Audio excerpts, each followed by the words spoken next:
Damage control.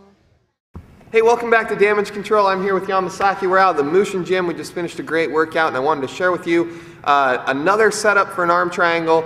And this one's kind of interesting. It takes a lot of patience, and sometimes you have to wait around a long time. But if you look at the big picture of it, it's pretty solid. So I've got Yamasaki in side control here, and what leads up to this working is I've got to really, kind of grind him out in side control. I've got to put a lot of weight. I'm up on my toes. I'm driving. I'm not letting him escape. I'm not going for any submissions because I don't want to lose position. I'm just making it very miserable so that he's looking for any opportunity to escape that he can get. Now, Yamasaki's using what I sort of refer to when I'm teaching as the classical Brazilian Jiu-jitsu position for his position. He's protecting this far arm by coming underneath here, and he's doing the best job he can at controlling my hips with his right hand here. So this is actually the harder of the positions to pull this off on because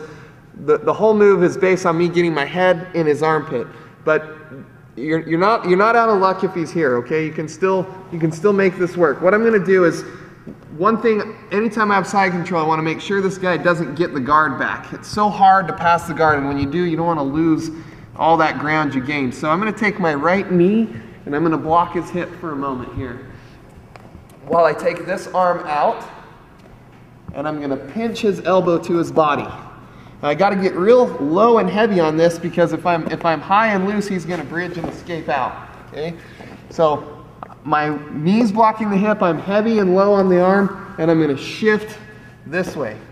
Okay, now from here I can punch, I can bug his face. If it's submission only, I can choke. Anything I can do to get him to bring this arm up. Now I wanted to show you guys a tricky step-by-step production of how to get there, and frankly, when I use this, it's like I said, this is a game of patience.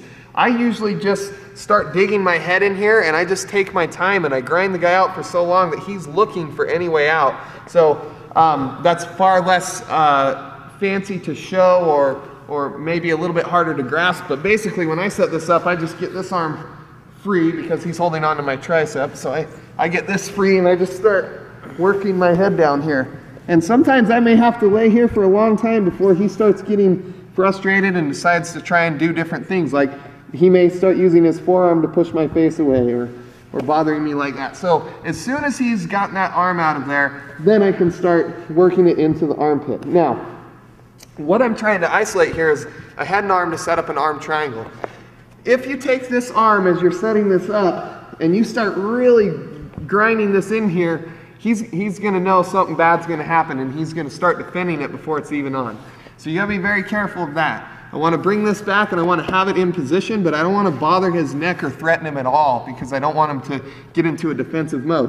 I just basically want to have my head down here, and I've grinded him for a long time, and now I'm going to finally give him a way out, and hopefully he takes it. So from this position, I'm going to switch my base, and I'm going to take my hand in the Y shape right here, and I'm just watching that knee right there.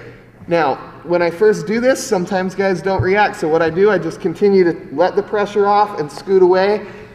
If they've been down there long enough and they're tired enough, they're going to take the bait most of the time, and they're going to bridge into you. When he does come into me, I just block this leg right here and move with it. So I just make a little shift and I block. Now, two options. I can either stuff the leg into like a half guard and figure for it, and then finish the arm triangle here. Or sometimes if he bridges really hard and I move with it, I end up on the side of him, and then I just spoon my little buddy here and finish the arm triangle like that. Both work real well for me. I don't really have a preference. Usually it's just based on how hard he bridges into me and how much space I can make where I end up, and I just take whatever I get on there. So we're here, get that out.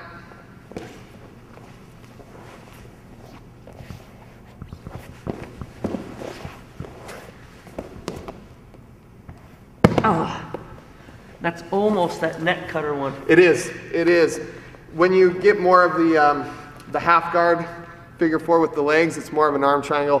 When the guy really bridges all the way over and goes belly down and you don't get anything, I find it's more of that neck slicer kind of move. But that's a cool technique. I hope you guys love it. I like anything where you just kind of trick your opponent into it. You know, you just let a little pressure off and let them feel some hope of getting out of something into something worse. So that's your clip for this week at Damage Control. Thanks a lot, Yamasaki. Thank you, appreciate it. Head over to our Facebook page and like it, and subscribe to our YouTube channel.